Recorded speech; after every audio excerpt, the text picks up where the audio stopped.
I was raised Catholic. Even as a child, it didn't feel right to me. And then as I got older, I became probably an atheist, or at least agnostic. I just didn't care. I was wrapped up into girls and cars and all that kind of stuff. And then I tell you, folks, I kind of had a conversion, and I started turning towards truth, and I used the Bible because at the age of 23, I didn't know that there was any other way, and I tracked down truth as far as I could in the Bible. I read it from cover to cover, and I saw that I had a lot of issues with contemporary teachers of the Bible ministry, Billy Graham and all them. I thought they were completely missing the point, which was in the New Testament, the message of Christ.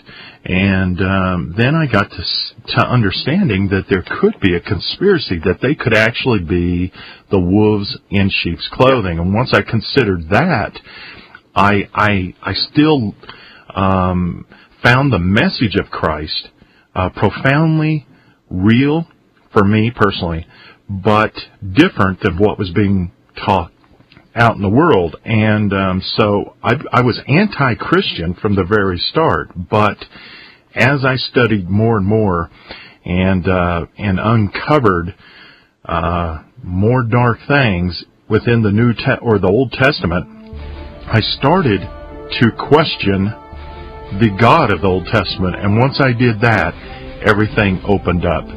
We're going to take a short break, and we'll be back in 3 minutes. Okay, folks, we all have a right to be wrong, and I hope you're tolerant enough to consider alternative views. If you're going to listen to this show, you're going to have to, because otherwise it's going to drive you insane. And if there is one problem Americans have, it is how short-sighted they are. And when you really think about your belief structure and how you come to believe what you do believe, I bet you get real uneasy about it, because it basically is you were dragged to church, or your parents might have been atheists, and therefore you are, but we tend to follow our parents, and then we might rebel when we're a little older, and then we come back, and then you flip on the TV, and there's the specialist, the expert about it, and he tells you something, and it's at the right time, the right moment, you're kind of feeling empty, and then you just accept it, and then you go down that path. But you don't know that guy. You don't know what his motive is. You've been hoodwinked your entire life on the New World Order until recently, right? And if you don't think that they've hijacked Christianity, you're dumber than I think you are. Anyway, Jeffrey, I was talking about how I started to question the Old Testament God. And once I did, things really opened up for me, because I was giving myself the right to be critical of him rather than submissive. Have you ever done the same thing? Oh my, yeah. I was the most rabid atheist. When I say rabid, I mean just, absolutely fiery. I mean, I questioned absolutely everything, really from early on. But, John, can I say something about a couple things you just said about hijacking religion, or do you want to keep on right where we're going? Oh, sure. No, let's go ahead. Yeah. Because it was the other night I had these written down. I wanted to say something about them, too. I've never said them, and I think you might like them. Well, first of all, talk about the experts. We live in a society where the experts ain't experts, okay? I mean, we're told the geniuses are in the universities, the religious leaders are in the churches and synagogues, and the information experts are on big media. Every single thing about all of that is a lie. The fools are in Washington on the big media, in the universities and the churches, the liars. The reason they get those positions is because they're so stupid that they are able to not not have the ability to question enough to realize that what they're saying is just total lies and garbage. For example, I've given so many examples, so maybe I won't give a whole lot here, but I mean, if you just think about something about how, global warming and evolutionary theory pervading the universities, there's a good example. And then there's so many questions that we have to be asking about, well, just the councils of Nicaea, but, oh no, the Christians just go along with, there's those good men, they had a tough job to do. No, they were a bunch of corrupt criminals, typical politician nightmare. So, but anyway, what I wanted to say, one of a couple things I wanted to say, is that we live in a society where people are tricked into thinking that, I want the doctor's opinion. He's the expert. He went to school for it. That is the biggest trick ever. I mean, you're going to go ask the doctor to give you her opinion on your kid getting vaccinated with mercury. They're not going to know anything. They're not even going to hardly know there's mercury in those things.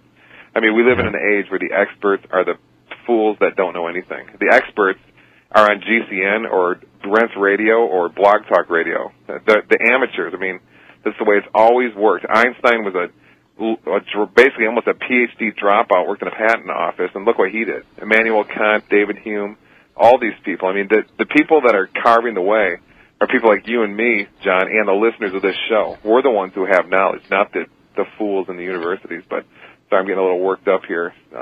Yeah, no, I totally agree, and I think people got to shake those things loose, because until you accept that, you'll always be an authoritarian personality. You'll always follow the leader, and they're still going to sell you out. Apparently, Jeffrey, we're having some technical difficulties. Our sound is coming in and out with people. I tend to have these sorts of problems, technical problems, whenever I do a show that is really controversial.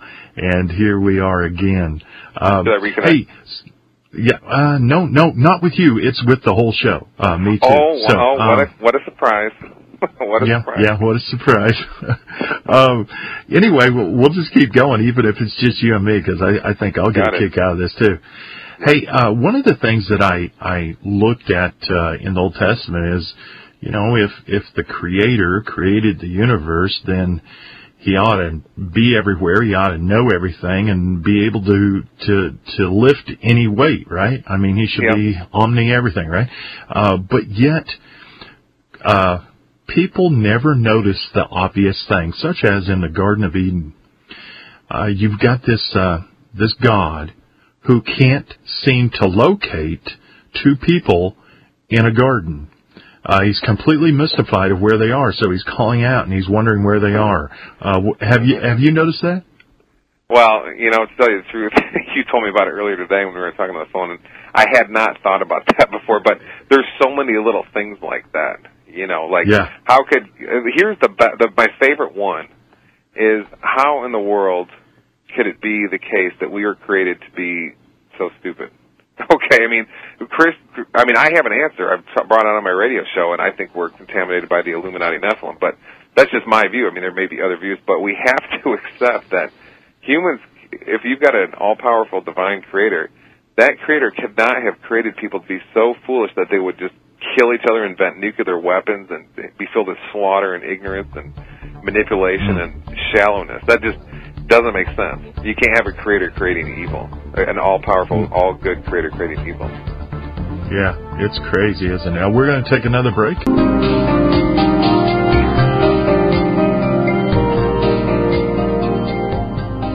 We are talking amongst ourselves, Professor Gruppen and me, and we're talking about the Old Testament God. We'll probably slide all over the place. Apparently we've been having a lot of technical problems, but the commercials were coming through nice and clear. It's just the show that is getting attacked somehow.